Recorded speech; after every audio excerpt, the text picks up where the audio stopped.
Be careful what you wish for because it can become a reality. You know, also I know a fight that me and you discussed recently on the phone because they're trying to make it happen is Angelo Leo versus Venado Lopez. Supposedly that's a fight that Top Rank wants to do, or not Top Rank, but Venado's manager wants to do, and I know Angelo wants to do it.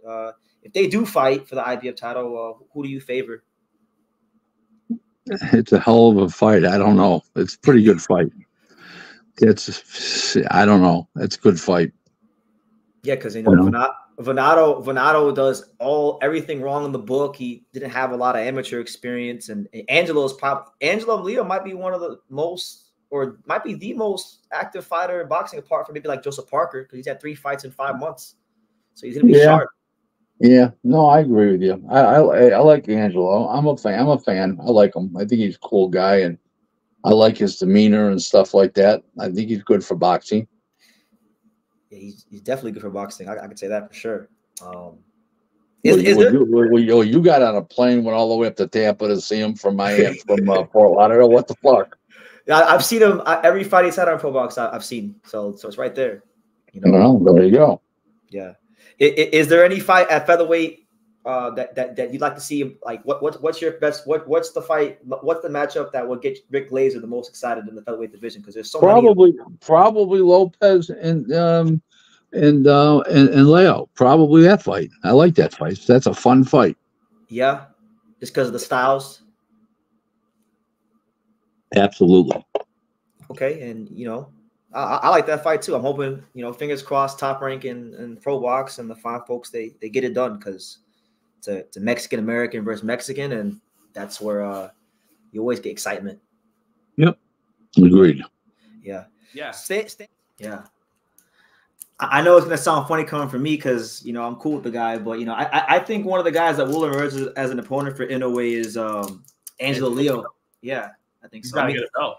He's got to get a belt. So you saw the video. I know you saw the video. He'll probably fight Venado Lopez next. So he'll have to win that fight. Yeah, I'm sure he'll probably come in as a bit of an underdog in that fight. But he definitely will, Brendan. Yeah, yeah.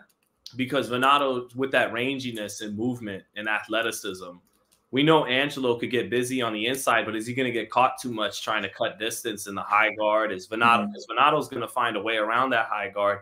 For your boy Angelo Leo to win this fight, I love you, Angelo. You got to summon that spirit you did for Tremaine Williams. I saw him in the gym, and I knew he wouldn't be denied for that fight. If he had fought Fulton as originally planned, that'd have been definitely a more competitive fight than it was when they did fight. And I'm not saying Angelo, because I know from you that he trains his ass off and he loves boxing on a deep level, like loves watching it, loves doing it. Whatever he can do to summon what he brought out for his first title fight a couple years ago, if he can be that guy again, then he can upset Venado.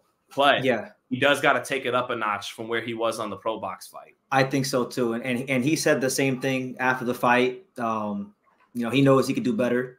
It's a good win, but yeah, he knows he's got to do better, and I think he will. And hopefully, you know, Top Rank and the fine folks there get the Venado fight over the line, because I think it'd be a great fight for the division from like an excitement standpoint.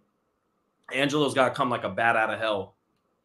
He's got to come smoking like Joe Frazier. Like, I'm serious. He needs to summon the spirit of like Johnny Tapia. You know, like he's from Mexico, so Johnny Tapia. Mexico, stand up, right? He's got to have that, like, I'm not fucking, you know, it's corny as it sounds, because it's a sweet science. It comes down to distance and angles and the sweet science. But I know I've seen him do it before. Go to a place, 90% of this game is mental, right? So if Angelo summons that spirit he did for that first title fight, that kind of ambition and hunger and determination, he can do it. So, yeah, and I'm rooting for him because that's our boy. That's our boy. He loves boxing. He's basically one of us, just fighting. You know, he's a big boxing fan. So that's what I loved about David. Yeah, Benavidez. He's the same way. Yeah, I think I heard David say in an interview one time he watches 1 hour of boxing every single day, no matter what. Loves boxing. That's something I vibed with him about. He told me when I visited him in Big Bear in 2017, you know, bro, if I wasn't fighting, I'd be doing what you're doing. That's what he told you? He'd be a reporter? Yeah, I would be covering boxing, you know. So it's interesting. Yeah. Okay. Yeah, we'll see how it goes, man. But thank you for watching another video on the untouchable True School Sports Empire. I'm at the Boxing Hall of Fame out here in Canterfield, New York. And for more great boxing content just like this video, make sure you click and subscribe right over here.